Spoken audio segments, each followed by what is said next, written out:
Assalamualaikum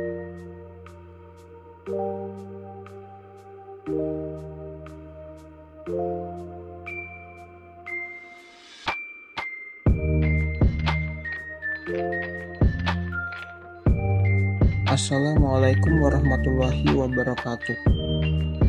Kali ini saya akan menjelaskan sejarah komputer dari generasi pertama hingga saat ini. Komputer.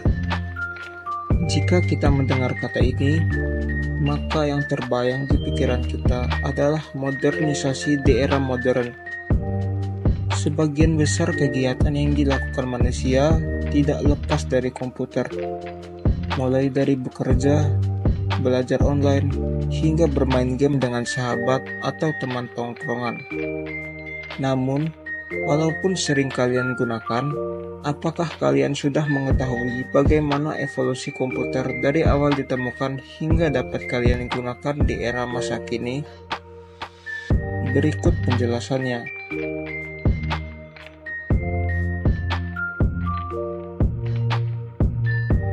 Komputer pertama kali diciptakan untuk membantu manusia dalam melakukan perhitungan matematis dan komputasi numerik yang jauh lebih cepat jika dibandingkan dengan kemampuan manusia yang terbatas. Hal ini juga mendasari perangkat ini dinamakan komputer. Berasal dari kata Latin computare yang berarti menghitung. Seiring berjalannya waktu dan inovasi yang dilakukan, definisi komputer pun mengalami pergeseran makna yang jauh lebih luas, di mana komputer merupakan mesin elektronik untuk perhitungan cepat yang mampu menerima inputan data secara digital, melakukan pemrosesan di memori sesuai dengan aplikasi yang digunakan, untuk kemudian dihasilkan menjadi sebuah informasi. Sejarah perkembangan komputer dibagi menjadi 5 generasi, mulai dari generasi pertama hingga generasi saat ini, di mana setiap generasi komputer memiliki ciri khasnya masing-masing.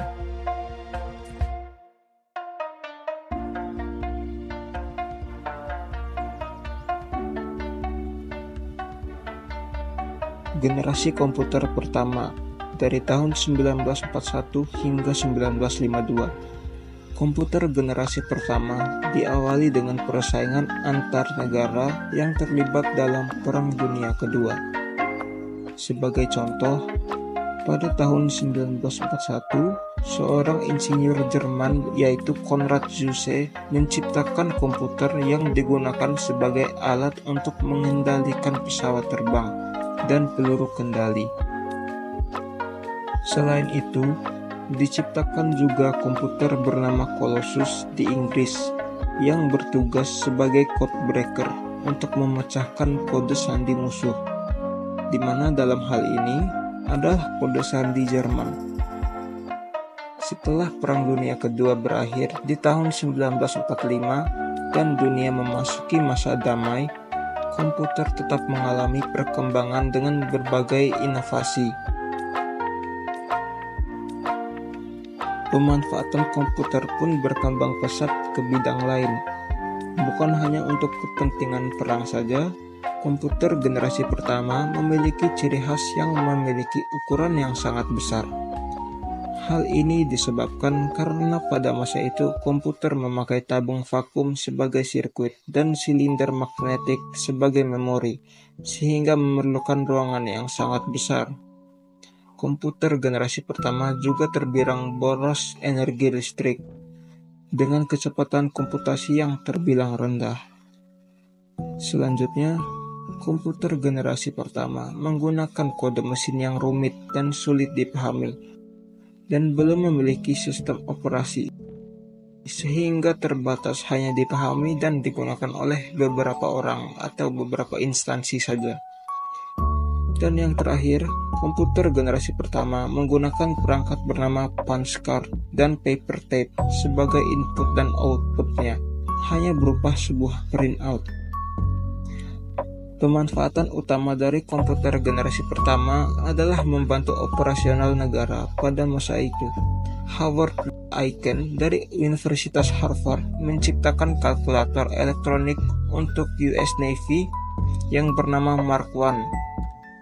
Selanjutnya pada tahun 1946, John Presper Eckert dan John William Mauchly menciptakan komputer bernama Electronic Numerical Integrator and Computer atau ENIAC yang bekerja sama dengan pemerintah Amerika Serikat dan Universitas Pennsylvania.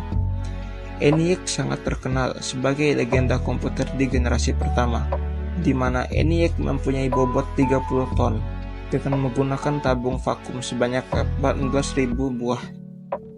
Dalam pengoperasiannya, ENIAC mengonsumsi daya hingga 160 kW.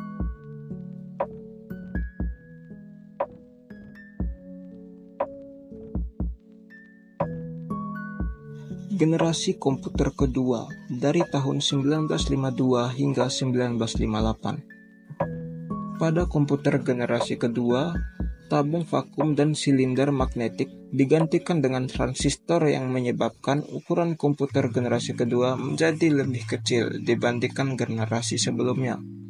Komputer generasi kedua belum memiliki sistem operasi seperti yang dikenal di masa ini.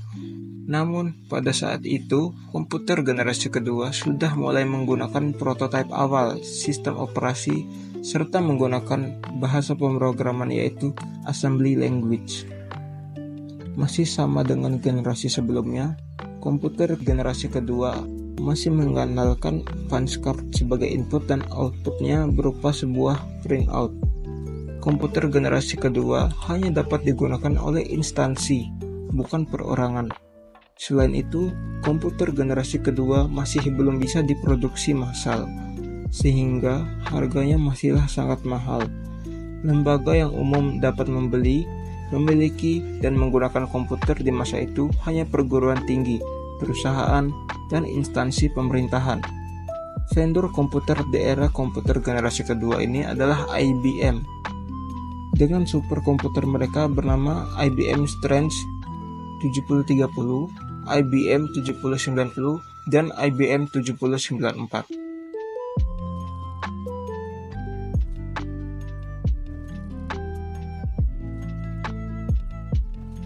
Generasi komputer ketiga dari tahun 1958 hingga 1970.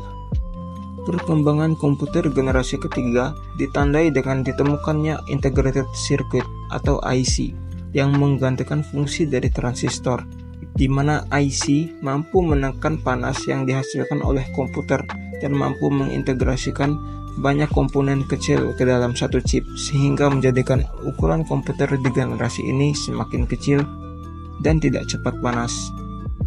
Bahasa pemrograman yang digunakan pada generasi komputer ketiga sudah menggunakan bahasa tingkat tinggi. Beberapa contohnya adalah Fortran, Basic, Pascal, dan COBOL. Pada generasi komputer ketiga, pengguna sudah dapat berinteraksi melalui keyboard dan monitor. Kemudian, sistem operasi di era komputer generasi ketiga mulai mampu menjalankan beberapa tugas secara sekaligus, serta dapat melakukan monitoring terhadap memori yang digunakan.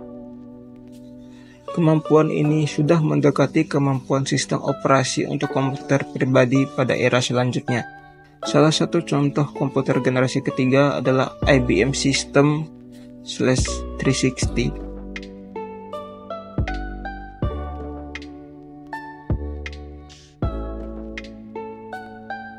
Generasi komputer keempat dari tahun 1971 hingga 1980.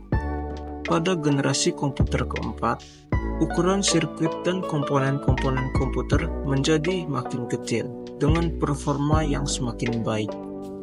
Hal ini dikarenakan mulai diciptakan integrated circuit atau IC yang kemudian disempurnakan dalam bentuk mikroprosesor, serta adanya pengecilan transistor. Selain itu, didukung juga dengan teknologi berupa Very Large Scale Integration atau VLSI.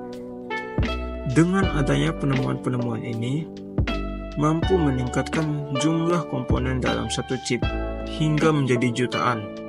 Hal ini menyebabkan penurunan biaya produksi komputer pribadi, sehingga komputer dimulai diproduksi dalam skala yang besar, yang mengakibatkan harga komputer pribadi semakin terjangkau, sehingga mulai banyak orang yang memiliki dan memakai komputer di masyarakat.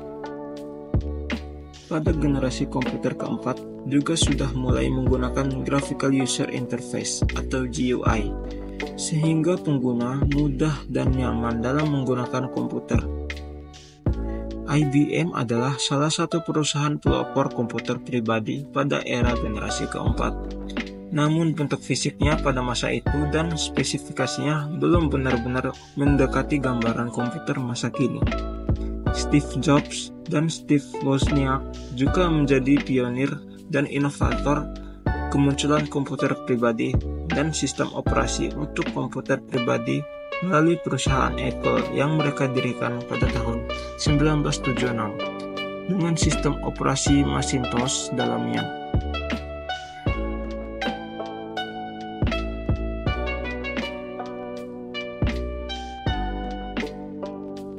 Generasi komputer kelima.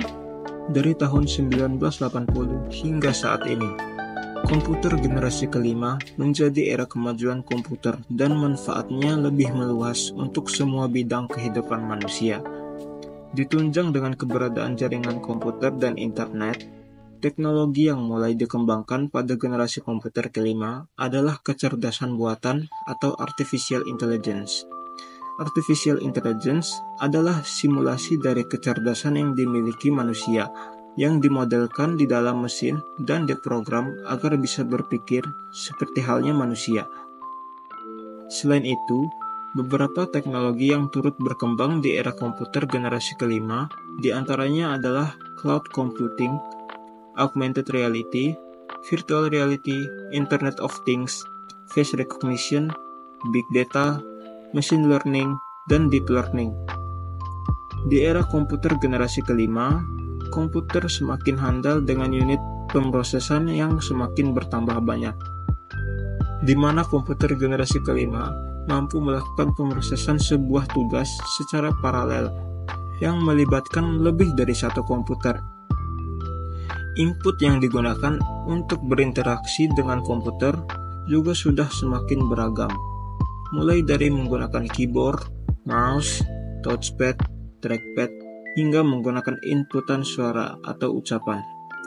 Beberapa contoh komputer di generasi ini sudah bisa kita gunakan adalah desktop, laptop, tablet, dan smartphone.